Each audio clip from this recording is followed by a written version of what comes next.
সৰু সৰু চুটি চুটি কাপোৰ পিন্ধা অকল মই ছোৱালীকে চাইছিলোঁ, কিন্তু আজি চাইছোঁ যে মই বোৱাৰীবোৰো সেনেকা নেকি। বোৱাৰীবোৰতো তাতকৈ অধিক।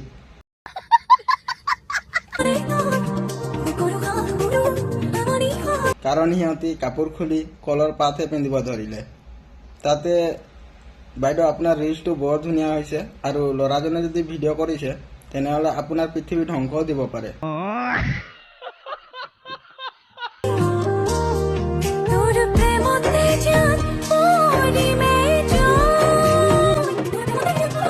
আৰু তাৰ আগতে ৰিলছ বনোৱা হ'ল যদি কাপোৰ পিন্ধি লওক, নহ'লে সেই পাছফালৰ গাইজনী আপোনাৰ কলৰ পাতটো খাই দিব আৰু আপোনাৰ গোটেই পৃথিৱীখন খোল খাই পৰিব, গোটেই ৰাজ্যে চাবলৈ পাব।